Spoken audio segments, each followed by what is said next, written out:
Dire team ban.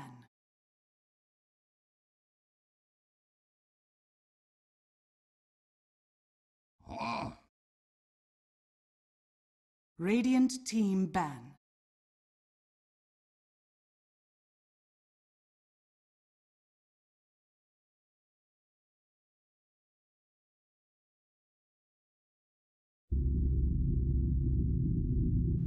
Dire team ban.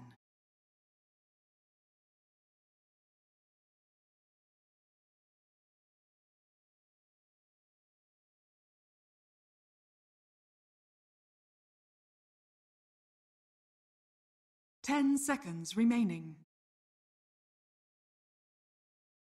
5 seconds remaining. Reserve time.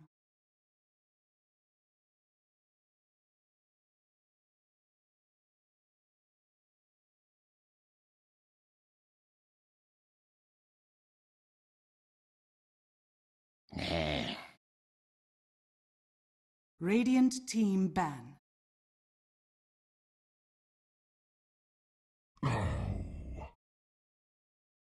Dire team pick.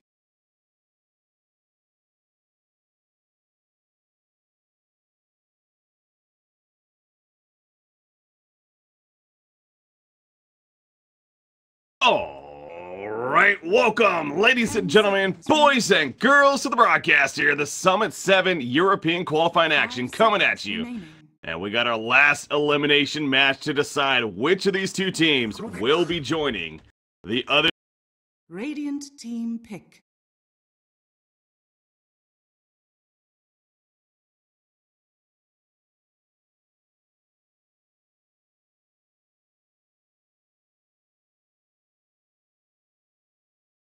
Ten seconds remaining.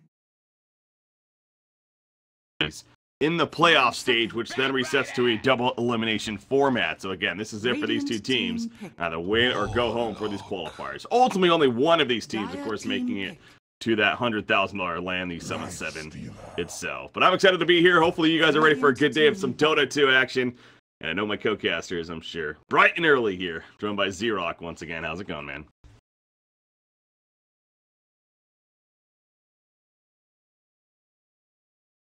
Same here, man. So, well, no. I did not wake up 4 hours ago. I mean, I'm drinking my coffee. I woke up more about maybe 45 minutes ago or so. But I'm getting pumped, and as the day goes on, I'm sure it'll get bigger and better. But no, it's an important day, obviously, not only especially for this series, but then some great matchups to follow, man. It's been a lot of Dota, but it's been fun to watch, no doubt. And we got the draft kicking off right here. Batrider Warlock coming out for ProDotA. Rubik Lifestealer for Mousesports. So, interesting start, I think you could say, to the draft here. Radiant team ban.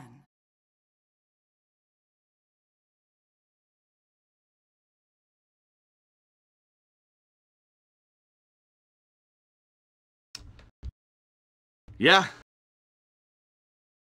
I don't believe you. 5 seconds remaining.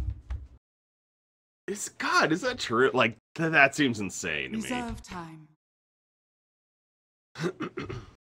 That's crazy.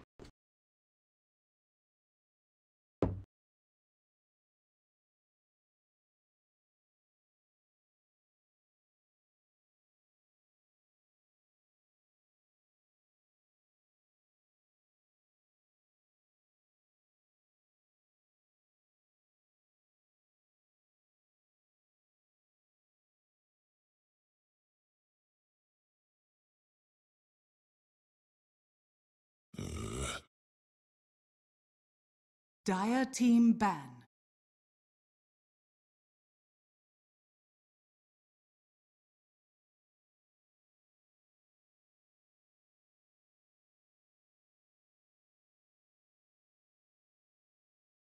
Ten seconds remaining. 5 seconds remaining. Reserve time.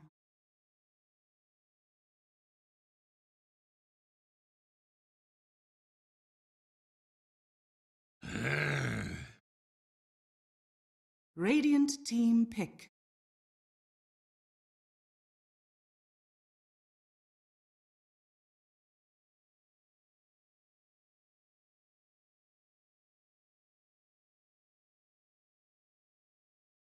Ten seconds remaining.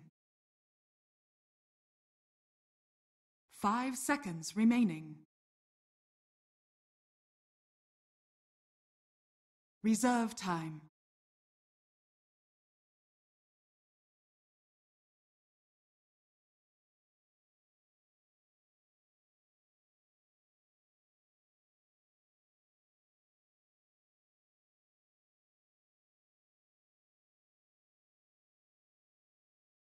Definitely just a go-to hero in a lot of ways as well as of lately. So just like you're saying how Warlock, I guess for you as Caster's Curse almost 0-11 according to you seems extreme, but man, that's crazy to hear. But for me, I feel like TA on the other side has been a dominant hero whenever I'm having a cast. I don't have the numbers exactly in front of me, but in general, the hero is pretty ridiculous. I mean, she kind of seems like one of the top ones right now that's on that list of, all right, when's the next patch coming out? Because I think this hero needs maybe some fine tuning here coming forward. But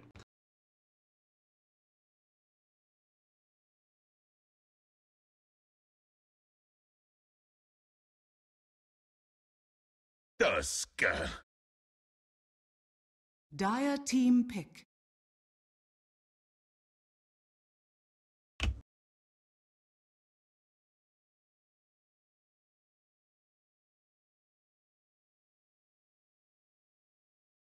she's definitely back, but 10 seconds remaining. yeah, no, it's an interesting, different way to look at it for sure. So we'll see. You know, I know more and more people have been suggesting, all right, where's our patch, Valve? You know, now that we've had a Kiev Major, there's definitely bound to be one here with TI7 coming up. Team pick. Get it as soon as possible. LC is the pick. I mean, that was one of the more obvious picks, it feels like. That we definitely could have called out. So, you know, pat on the back, sure, but not really.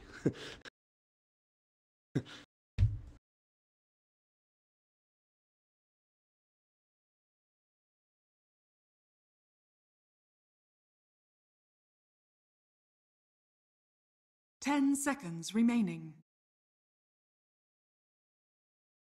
5 seconds remaining.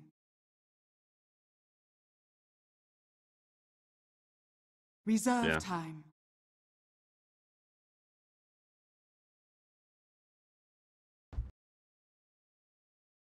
Oh, no. Yeah, and as you're saying, for the most part, it feels like that idea of the Mask of Madness armlet, that's the go-to. Now, there was a game yesterday. I was watching some other qualifiers, and actually might have been for Summit. But the point is, it was from the American region there, it's actually SG Esports. They're Lycan built Hand of Midas early on, and then even when something else, God, to go, he did not go the Mask of Madness or the armlet, basically. It was a Hand of Midas, I want to say, into the, I guess maybe it was even like a Solar Crest, potentially, which isn't like the worst setup definitely to have, but it was definitely somewhat different, but it did feel off. You know, he's not as bulky as a result of going that, and it's just not as combat ready, it feels. You want this hero to be able to get involved earlier the better because of that shapeshift and the presence it brings, and as you mentioned with a Hal buff on top of that to assist. So that was, I want to say, game 2 against Complexity, so yeah, they would have won that, I believe so. Yeah. Phoenix coming out with the final pick for Mousesports after the Lina obviously happens right there. So it's probably going to end up being that mid Lina here in the hands of Thug, of course. And then, yeah, Phoenix to finish. You know, we've been seeing some Phoenixes make appearances here and there, and usually he's one of the first 2 picks, if anything. But Mousesports going to finish with it this time. Reserve time. Storm Spirit.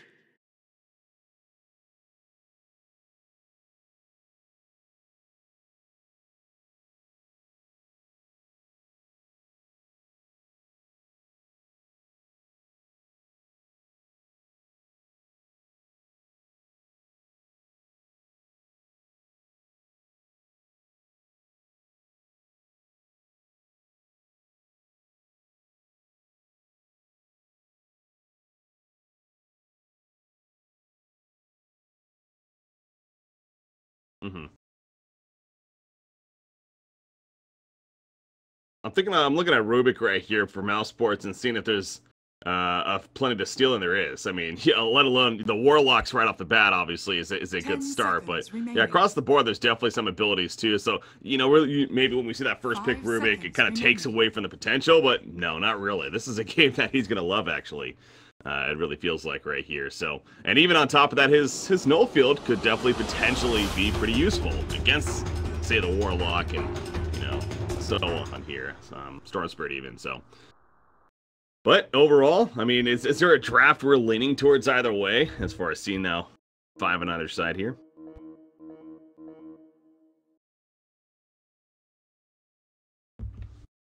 This.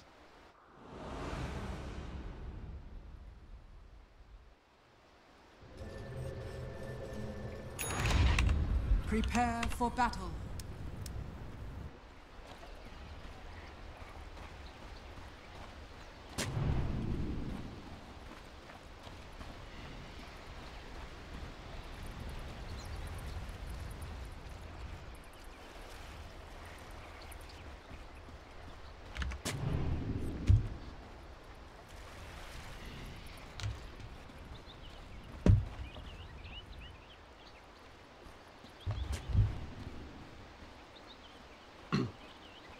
Yeah, the Storm Spirit final pick, as you're pointing out, it doesn't seem as strong as it potentially could have been. There was yesterday we were watching Navi, and Dendy ended up getting it was even the first game of their series against Vega Squadron, and it was an insanely good Storm Spirit game to just fly around and not really be too worried about any kind of crowd control. So as a result, you know, he took off, got many Bloodstone charges, and ultimately won the game for his team. And you see, you know, Navi advancing on right there, but. This time, yeah, not as strong for ProDotA. It's a little worried almost for Kaiser here, as solid of a player he is, but as you're getting at, it's definitely going to be somewhat of a difficult time ahead. Yeah, and we kind of have known, since this ProDotA lineup has existed in its current form, 3-3 has tended to be the playmaker for them. Most notably, his Clockwork games have been exceptional, but he's played a little bat and hasn't done poorly on it. We'll have to see what he can get done, because I feel like he's going to be what gets them through this 10 to 20 minute mark. If he gets ahead, he gets some things done, feeds Storm a couple kills, partners with Lycan, and gets some towers, I think they'll be okay. But they really have to start off fairly strong. If 3-3 has a hard lane, I think they're in trouble. Uh-oh. This is not strong for 3-3. He has Firefly initially here, but he is in a lot of trouble. Open wound slowing him down, keeping in range now. He is going to survive, but he took a lot of damage. He does take the creep wave with him, though, so I guess in that sense, it's kind of working. He's going to TP to the shrine, I'm guessing. Yeah. He's going to farm over here now. So he delays a creep push. He's going to get a push now into his own tower, is the idea. Yeah, and it's interesting because now he doesn't have Napalm to jungle. So he's really slow. He's just going to try to stack here and then go back to lane and try to get 2. The question is, I think he has to hit the shrine. Like, you're way too... Oh, no. He messed up the medium camp stack. It's not the end of the world, but... To be honest, Mouse could have killed him there, but they didn't think the first blood was worth losing the 2 or 3 creep waves that they would have lost. It's pretty crippling to not be stacking the jungle as the supports and not be getting this first couple waves from Madara. Yeah, chose not to go for it, so as I said, just focus on that CS, but C33 now back in the lane, and now he has his own pretty massive creep wave pushing forward, so kind of an awkward lane here so far. Yeah. As far as the positioning and the back and forth. Bottom lane, though, it's a little bit different. Skylark, he hits level 2. He does have that poor man's shield. He's going to pop the shrine pretty early, though, thankfully. Harassment down here. Howl is picked up by Lycan, so yeah, expecting to see this Howl Feral Impulse build. The idea of the summon wolves earlier on, it seems like that is being passed up and kind of realized that, you know what, it's just not as strong. Well, I think people are just realizing how strong Howl is. That was the big change to Lycan, and it's an insane defensive tool. During nighttime, 400 spike HP is so good at saving teammates, and then letting them turn off the back of it with the bonus damage. So it's just, I think wolves are still good, it's just not good enough. Oh man, this timing, no, he's gonna be able to pop the shrine, so it's almost a little worried for Kaiser, but then yeah, realize it's only a level 2 LC, so. Yeah, he's not level 6 with a Blink Blade Mail. And, A little early on in the game for stuff like that, so manages to pop the shrine, and Kaiser's even going to start jungling a little bit, as he has a stack to work with right here, but Thug, meanwhile, middle lane is having a great time, 12-3. Although Swordsman's slightly ahead, but again, he has been jungling, so maybe that's skewing it somewhat. Slightly. He also acknowledges, though, that after he had to go Shrine, Thug's pretty far up in XP. And that's a big thing in this matchup. So if you're behind in XP as the Storm, you just get pushed out so hard. Just Thug will Q, right-click you. Oh, boy. First blood potential coming out right here. Lift back in. 3-3. Now going to fly on top of them. Says, you know what? You want to bring me back in? Burn, baby, burn. And the sticky napalms to assist with that. Maybe next time he's going to be run down by Milan, who lands a snowball and gets the first blood as a result. Now Spartan could be in a lot of trouble. Madara kind of just has to sit from a distance and watch his teammate burn before him as well. So a 2-0 start now for ProDotA in their favor. Madara chasing, though, he has opened a wound. Going to get close enough as a question. 3-3 line of sight causing issue. The fade bullet's not enough, and he's going to be fine for now. But Madara, okay, yeah, he is going to have to turn around, and maybe next time again in some trouble dealing with Tusk, but he is going to get the lift off and should be fine. Milan, he's good, but man, what a turn at the top. Yeah, it's just huge rotation. Batrider got a few napalm stacks. They weren't aware the Tusk was going to come, and if you have 2 or 3 napalm stacks on you, Bat presses Firefly. If you can't just run away, you're dead. Tusk preventing that very, very well with the level 2. Now picking up level 3 off that as well. Yeah, I meant to bring up from the beginning, too, that this is a rematch, actually, of the first round, and this is, it was a 40-plus minute game, so it definitely wasn't stomps by any means. Overall, a of them initially, so waiting to see how this time it shapes up, and this being the elimination match now between these two teams. Yeah. ProDotA for me too has kind of been one of the more impressive teams of this event. Honestly, I know they're here in this elimination match, but they've looked really good, especially for a team that we didn't really know much about. Yeah, they had to make huge roster changes after Mickey and Insania left. Definitely a lot of question marks around this team. And then you got Mouz on the other side. We know all about them, but obviously they've had, to say the least, maybe some disappointing success moving forward here. But, again, there's a lot of play to be had, and we're going to get more and more of a clearer idea as far as which teams are rising and which teams are falling. Yep, and this is the exact kind of tournament we want to see for it. It's a tournament everyone wants to go to. This is one that a lot of teams have drive to go to, get to see everyone and hang out down in Cali. So get a lot of info on these teams and how they're sitting and stacking up. Maybe next time should be okay. Oh, I like how he's in the middle lane, and now Tusk is here still beating on him, so it's like following him around. All right, so you love upheaval early on Warlock. You've talked about it a few times. This Warlock's being super intelligent. He hasn't had a need for bonds yet, so he's just holding the skill points. Yeah, I mean that's obviously a solid idea, but I don't know if I necessarily love the idea of upheaval. It's more just an observation I've been making. But I mean, honestly, I can appreciate it because at the same time I do think it's a strong ability, and the idea it's a massive slow, man. It's again, it's kind of one of those as a spectator, it's a little hard to maybe appreciate what it's, but when you're playing against it, all of a sudden your character starts just like walking as if he's in freaking molasses. It's annoying. Yeah. It's annoying to deal with.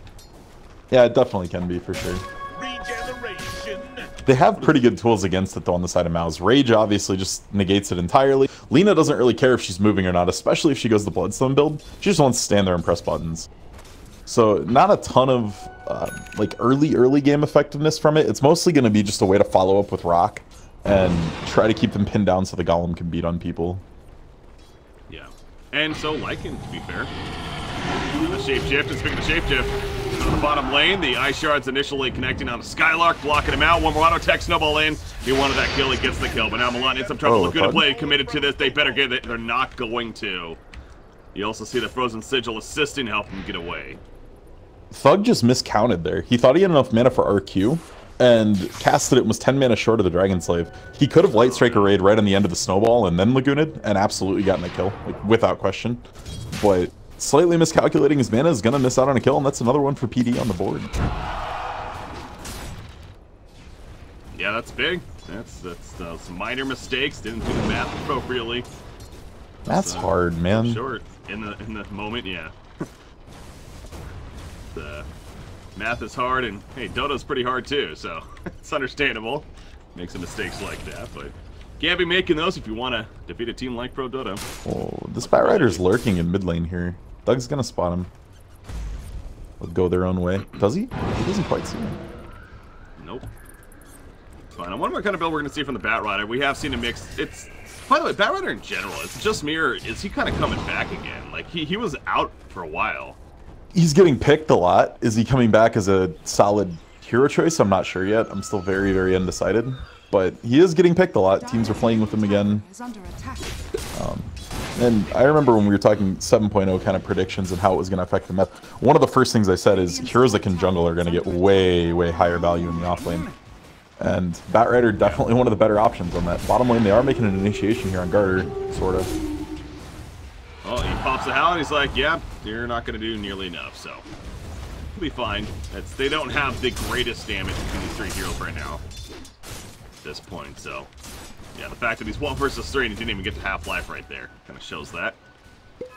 Yeah. You just don't have enough CC. When all you have is Rubik Lift right now, like, Duel's online now, but it wasn't at the time. Rubik Lift is not great to keep someone locked down long term. It's more of a one-time thing. Middle lane, Warlock absorbing some experience, but you know what? He's level 6, and he did choose to get level 2 upheaval, actually. He's passing up Fatal Bonds completely. See, that I'm still a little unsure of, because I understand, again, upheaval I appreciate, but it seems like almost a 1-point value is good enough for earlier on, but the problem is 1 point is not that much. It ends up being roughly 6% per second they're standing in it, which is not very much. When you max it, it instead goes up something filthy like 20-something% per second. So I can definitely appreciate it here. If you're going to get it, I say max it. Yeah. Does mean Fatal Bonds will be a little delayed, though. I kind of like to see something like a 2-2-4 build on a Warlock. 2 points in bonds gives you 4 targets. That's more than enough. So that if you hit a good rock, you just throw the bonds and it hits 2 or 3. And then 2 points in Shadow Word kind of will get you through the laning phase. And then you just max the upheaval. But he's totally, yeah, choosing to forego bonds entirely is definitely surprising. One of the big reasons people are picking this hero. And we see he gets the 3rd point in upheaval right there, so yeah, the 0-3-3-1 build. Lock coming out. So I'm curious, we should probably see a smoke out of PD here. They have the Warlock Golem, and they know there's pressure in the spot lane. It's been a tri-lane for a long time. Smoke, Warlock, Tusk down there, and then just make a huge turn play on it. That'd be what I'd like to see out of PD here. And they're leeching levels on the Tusk in the offlane, trying to get him a quicker 6. But this is kind of go time. You need to use the Chaotic Offering soon. Okay, so Battle probably use it. There it is. Line, Snowball, he's probably going to die right here, yeah. Yeah, keep an eye on bot. They smoked the Bat Rider up. They haven't shown his new Blink Dagger yet. Yep. Speaking of, super fast Blink. 10 minutes. Yeah, brown boots, but still, yeah, very effective one at that. And that's what I was going to get at earlier. You know, will we see the Blink earlier? Will we see those, the drums earlier on? But yeah, the Blink here. Ooh, this isn't enough damage to go Skylark, though. They need Lycan to actually do it. Maybe the smoke is almost done. Yeah, no, smoke's out. They're gonna go for Rubik instead, and this should be a lot easier. Yes. Napalm initially. You don't want to rock this though. True. Okay. Yeah. More than enough damage. Solo Rubik there. So they show off the blink, but they get a kill out of it. And they're going to transition nicely into a middle tower. By the way, how has the middle lane overall been going? Oh, so the net worth here. Pretty even. It is pretty even, yeah. Both around that 5,000 net worth mark now. Yeah, every lane actually is almost dead even. Other than the fact that PD supports have been a lot greedier. That's the huge difference. We're seeing level 6s come online way sooner out of them. Radiant's top tower is under attack. I like how Tusk has basically transitioned into an off lane. He's kind of just standing ground against Madara right here. He does have his armlet now, but you know, he uses Walrus Punch, if anything, defensively, and kind of backs off. So yeah, he's getting plenty of experience as they do not get the middle tower though. So there's enough of a defense from Mousesports here. Scare them off. And a little surprised by that, you know, with the Lycan presence, with that Chaotic Offering ready to go, but I guess they just didn't want to really push the tower, did ProDotA. Yeah, no, they're preparing more for a mid-game spike. This is what they've set up for. The Warlock's going a Midas. They've got a ton of levels on their support. And they really just want to be as greedy as they can. When you rotate your 4 position to the offlane and you jungle your offlaner, you're just trying to get the most efficiency you can out of the map. They're farming more creep camps than Mouz. They're getting more last hits. And they want to build that into an advantage and then look to leverage it all at once. Dire's bottom tower is under attack. You see again, like maxed out Hal now, and it is nighttime, so tears through that creep wave, puts the pressure onto that bottom tower, but it's gonna be nighttime for the next 3+ minutes here, so multiple Hals, very double the effectiveness, gonna be coming here. Mouz is on the hunt. Whoa. What is this about? Grutter's actually gonna blade. I heard went onto him right there. In comes the Catacopter though. Supernova going out as well. The snowball to kind of keep out like it alive, but it's not gonna matter in the end. And down goes Tusk as well. The support's up for PD. They still want to go in, especially Kaiser. He's gonna zip zap around on the miss of 3 heroes right here. Will it be enough damage? So in the end, he is low on mana, honestly. So Stormspirit has to be really careful about this. Thug, he will pop that magic wand though. And now Stormspirit is in a bad position. The Sunray coming out. Down goes Batrider. ProDotA taking a fight. They were not going to win. The savior teammate syndrome coming into play big time right there. Yeah, I got the idea of what Kaiser wanted to do there. He saw Rubik lift at the start of that fight. Lift is such a disgustingly long cooldown. He thought he could get in, blow Thug up, and then walk away. But Thug had a very huge wand, got some bottle charges off in it, and was just a little too hard to bring down. And then Rubik lift is back up, and Kaiser's fate was sealed. Radiant's bottom tower is under attack. Not good news for ProDotA as far as early momentum goes. Mousesports, they'll take it though. It transition nicely to the bottom lane right here. Lifestealer, it's working on that Desolator now. So very nice transition for him. A lot of damage going to be coming out potentially as a result. Middle lane, again, they still want to set up for a defense here and going to be successful. Lina is going for the early Bloodstone. Radiant's bottom Yeah, tower is under I'm not gonna lie, that's really bad for PD that you committed the rock there and you ended up going 1 for 4. Yeah. You brought down Skylark. That was the only saving grace in that whole thing. Yeah, no, that was a bad fight. But a little bit of recovery here in mid. Okay. Link lasso quick for 3-3. Easy kill. But again, it's another lasso to kill another support. So, yes, you're getting a kill, which is nice, but you only have so many of those before you really want to catch those cores instead. I don't mind lasso being used like that early game. The cooldown's really short, and you have chaotic offering for cores. So overall, I'm okay with this in the early game. Your Storm doesn't have his Bloodstone up yet. Right now, you just want whatever traction you can get, right? Obviously, I think Thug would be the optimal target, but you're probably not killing Lifestealer even with a lasso, unless Lycan's right there. Like this Frozen Sigil use coming out from Tusk. So it'll way to scout out and also harass a little bit as far as the slow goes, but in the end it is going to be killed off. Gives a lot of gold too. It's 100 gold. Oh yeah, that is actually quite a bit. It's a 50-second cooldown here. Set ability. It does stay static. Top lane Lycan, he's made his way up here, and again, he is going this quote-unquote traditional build on Lycan as of late. The Mask of Madness, now the Armlet coming out. So once he gets that, pretty bulky target, especially with that Howl. But nighttime is wearing off now, about 20 seconds left. Again, it's not that it's not effective, but it just happens to not be double the effective. They're going to push top lane here. Yeah, but smoke's coming in here quick from Mouz. Wow, maybe next time like Bolt Lightning. I like this ability. He goes in, and they're going to get the pick off on a Warlock to start things off, so no chaotic offering threat. And to get more out of this now. He does have a buyback if they commit way too deep right here, but it seems like that's going to be the case. Early in the game, Ball Lightning is such an easy steal for Rubik. Later on, Storm's going to have enough mana that he can like Q during the Ball Lightning, which is going to give us Static Remnant instead. But early on, you just don't have the mana. So Rubik's going to have Ball Lightning pretty much whenever he wants it for the first 20 minutes or so of this game. And really strong initiation tool, as we just saw. In fact, that gives him the presence to be able to go in and lift up, put up a target for the kill. It's like a very effective choice to be taken earlier on in this game. So again, he's got plenty of options, including that Warlock Chaotic Offering. Got to be really careful about that as well. Try to hide that if you're Warlock here, but it's a lot easier. It's almost impossible. Yeah, if you don't actually stun the Rubik, you can't cover that spell. The cast is just too slow on it. But PD now with the smoke up themselves, Lasso's back up, Chaotic Offering is up.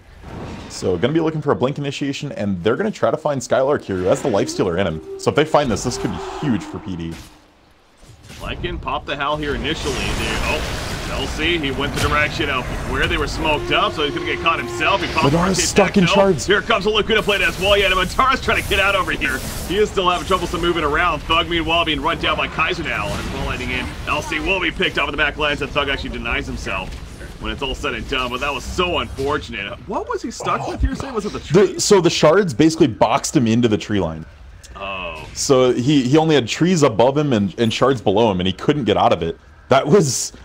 I'm going to say that was intentional. At least the idea was there to box him in a little bit, but I don't think Milan knew it was going to work that well. Like, Lifestealer was stuck in that the entire 7 seconds of shards, and...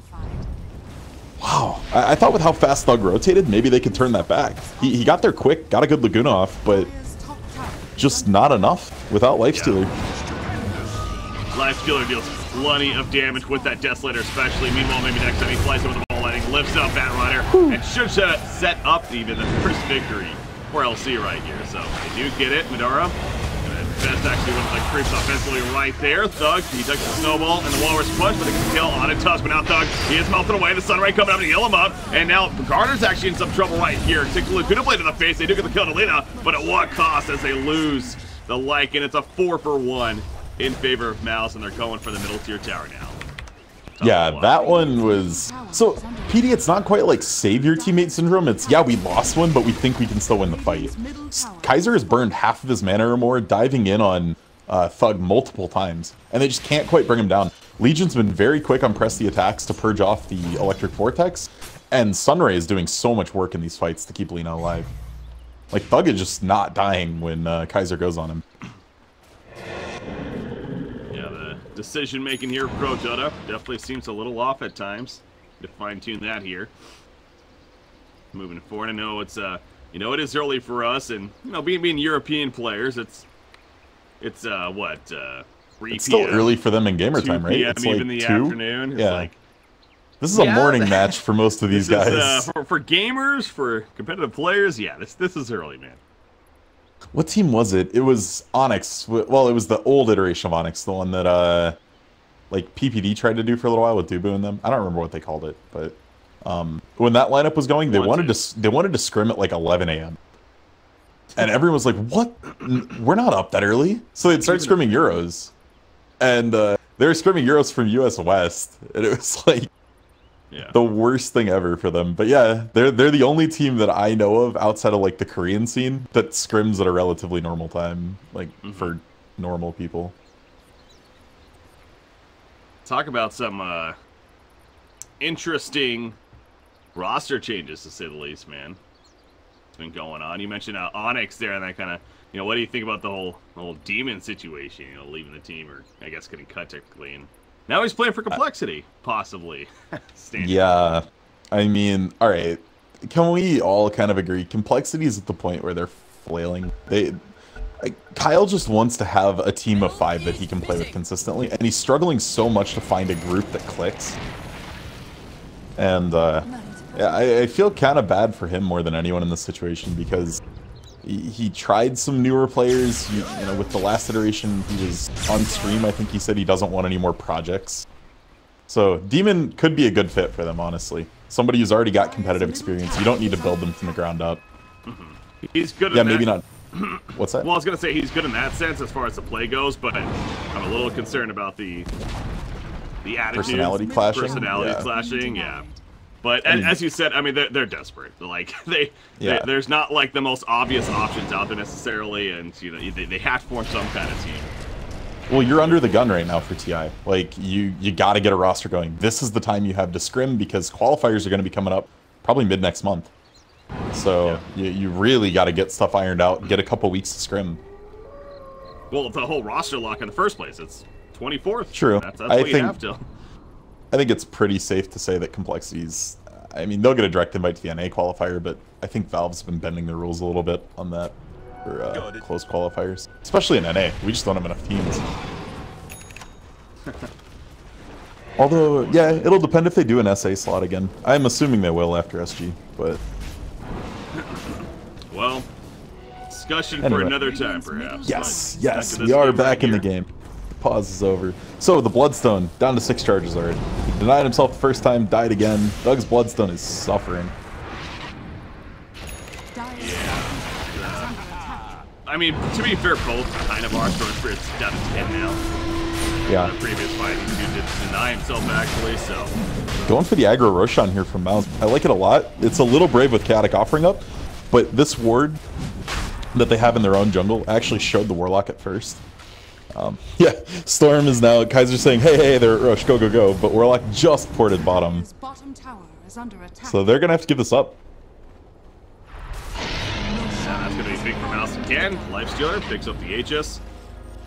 Going to head towards the top lane now as they do see Tusk pushing it in. Tusk has been doing a lot of solo play here. He's going to regret this, though. Yeah, I don't know what the game plan was there. He knew they just did Roshan.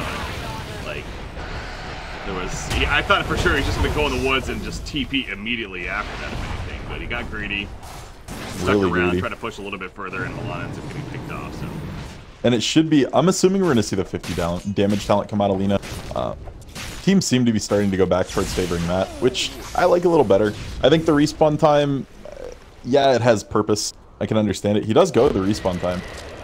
But the problem with that is, unless you have bots already up, and you're fully like ready to fight as soon as you res, I don't think you get a lot of value out of it. The 30-second respawn time is most effective from right now when he gets it till like 30-ish minutes when he's like level 20.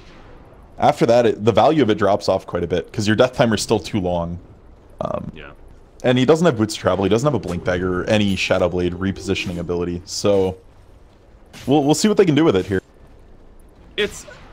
I've always been so hesitant, as kind of fun as it is, that on a core especially, the idea, now obviously we had the whole Lone Druid situation with his respawn time and how powerful that proved to be, but you know, even in itself, that was a level 20 talent. But the point I'm getting to, the idea of a talent that encourages you dying almost, you know, with the respawn time. Like on a support, I get that because it's inevitably going to happen. Yeah, exactly. But on a core, you shouldn't be playing with the mindset, you know what, if I die, I'll just be up quickly anyways. Passing up 50 damage, 50 raw damage for that set ability, it just seems like, it seems a little silly as far as the mentality goes, right? Like, shouldn't be wanting to die. Like, the problem is talent choices aren't something you make on the fly. You need to know going into draft, we want this hero with these talents for this specific reason. And if they want to go this minus 30-second respawn, then Thug needs to be the lasso target, like every time. He needs to be sieging towers, he needs to be the one in front, eating the lassos and getting right back in the fight. Laguna committed on Storm without enough damage. Oh, they do get him. That Sunray was doing just enough from the outskirts. I don't even know if it was honestly hitting initially. I think it was like no, I think he had to like drift into it. Yeah. And if you ever watch Phoenix move during Sunray, it's like this floating, drifting bird. It's really weird looking. It seems a little silly. That's gonna be a tier 3 though. They're looking to siege this tower down. Coming out to heal Amatara. And Skylark's just waiting to purge the lasso. That's all he wants to do right now. He's close enough. Yes, he is. There we go. As you said. Right on cue. Lycan runs in, but it's still just there for the threat. Nothing more. And they'll easily fall back and kind of retreat. And if anything, they might just reset them. They're going to know Shapeshift's now down. On Lycan, so he's... and Lycan definitely is a different hero without Shapeshift. Like, he's not nearly as intimidating. Yeah, he kind of goes to almost a super support status. Oh, wow. Huge duel. The Warlock, by the way. The snowball comes out. Is this going to buy enough time for Chaotic Offering? No, it's not. He's still locked down. Stun from Thug. And yeah, and that was the LSA follow-up, it sounded like. Coming out of the snowball fight there. And they're going deep. They want to finish this game right now, even if they can. They're at least going to get the racks. And we'll see if they transition even to the middle lane. Oh, they do have the secondary tower up. Okay, so they're really deep right now. And you know what? They're still staying around, actually. Please, you've done this before, Ad Finem/Mouz. Please just back up. Okay. Yeah, they, huge advantage. 25-minute racks coming out here from Mouz. That's a huge lead in this game. And in reality, like, you cannot be in a position to get dueled like that if you're Warlock. There's just no reason to be. Well, he does. Obviously, a massive victory for Mouz as a result of that. I also noticed Rubik, he stole Howl at the end of that. And that's honestly another ability that's going to be pretty solid going forward right here for the Rubik and benefit from all across the board. So that's another reason why Mouz is just ahead right now. Even game is Lycan is okay. He is going to go the BKB. I was going to say is he maybe at least going to have that soon. So he does just about have it at least. Yeah, he wants to eventually get BKB Solar Crest, just so when he gets dueled, he hopefully gets the BKB off first. Then is pretty much unkillable. But I'm liking this build from Madara. going the AC right after the Desto and has a heart queued up, he's going to just be so hard for PD to bring down. Radiant's middle tower has fallen. Hanging out the back lines, but again, Madara with the positioning of his teammates, they really can't get the jump in ProDotA. The effective one at that. They don't just want to go hold out on Lifestealer, of course. He does drop the Aegis there, more so they could be flamed even, but they're just going to back off. Perfect timing and clean up the resources of ProDotA. So getting further ahead now, over a 10,000 net worth lead, 5,000 experience lead or so, and the AC on Lifestealer pretty ridiculous. Has a heart now getting queued up. Massive tank here, apparently. Yeah, I love it. The sustained damage is not very good out of PD, and if he can just survive getting golemed or getting lassoed, then what do they do? Like, Madara understands the position they're in and is just going an unkillable build. Milana maybe gets dueled here? Okay. Blink, so Tusk will be fine, but was a very close call for him. So Orchid being worked on by Kaiser. He does have the second Oblivion Staff, so the pattern just about there. Another key item, you could say, but is it a yeah? But who's like your key go target? Like, sure, you can go on Lina, it's going to get Pressly attacked. If you go on anyone, it's going to get Pressly attacked. And at that point, it just feels weak. Like, I don't think getting the Orchid's going to open up any kill potential for him necessarily. Yeah. The smoke, though, this is like, the last shot on a PD. They need to catch a good grab here. Gunner pops Al. Here we go. They're trying to get Spartan, but he's like, all right, it could stab. I'll be fine. And Swiftspirit going really deep for this, but he's not even going to get it. Now it's a pretty scattered fight. There's the lasso. It catches actually LC, the prime target. You could argue the Chaotic Offer coming as well. The Supernova in the midst of it will get off right there, but they had spread out pretty far. The Shapeshift activated, and they're able to chase down the Rubik as a result of that. Now Thug trying to run away. The Sunray in the midst of it, though. They get the turn kill on a Tusk, but Lina is picked off. She is going to come up very quickly, though, so be careful about overcommitting right here. Skylark, he runs away and survives. And actually, ProDotA, I mean, that went pretty good, considering the start was a little awkward there. It went great. I mean, that went absolutely fantastic for them, given the situation. And it was all in the bat. He got in, he got a huge lasso on Lifestealer, pulled him to an awkward spot away from the team, and split the fight up in a way that worked out extremely, extremely well. Oh, I thought he actually got LC. I guess I saw that, so he got the... Maybe there was a lot of fire on the ground. I just know he grabbed someone, everyone else went up. But coming out with 2 kills for just the Tusk. Yeah, you burned all your cooldowns, though, and that's the problem. Mouz knows this, and they're ready to keep pushing. Exactly. Even Shapeshift is still down for another 20 seconds, the BKB on top of that, so they'll line up pretty well. But in the meantime, you're going to lose to Tier 3. And that'll be the end of it, but yeah, Mouz capitalizing on set abilities being down. This is the difference between low cooldown drafts and high cooldown drafts. If you're picking something that relies on R buttons to fight, one strategy at like 40-50 minutes can be to go lose a fight if you're the low cooldown team, snap buyback and go right for a Tier 3. And this kind of situation just presented itself. They didn't quite get enough kills for PD to stop the push. While they got 2, one was the Lina, who instantly respawned because of the respawn timer, Bloodstone, and Boots of Travel.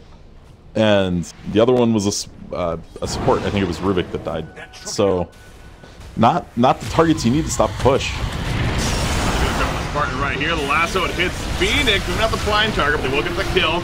Look at the background, Legion Commander is caught in those ice shards, though. I believe those ice shards also have Rubik that were stolen right there. And Batrider is picked out, so a 1-for-1 exchange. Skylark, he's being caught on once again. The Shapeshift and Kaiser committing for it. He is out of mana, though. His Storm Spirit has to be careful about that. Get up the hill, but that's it. Where he's blocked, yeah. Those ice shards. Stolen by Rubik, doing a lot of work. And now the duel on a Warlock to get a victory out of that, right into the Roshan. Roshan with the execute on 3-3 there. They had maybe 3 Roshan autos left, but Roshan just crushed him trying to fly out of the pit. It was great.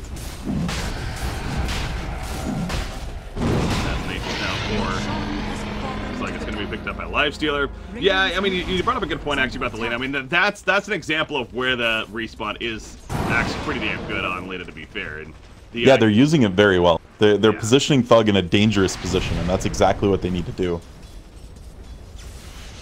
Again, you're going up against a high cooldown team, especially with that Warlock Golem. So, sure, she dies, but she's up in 5 seconds at that, and going right back into the fight. So.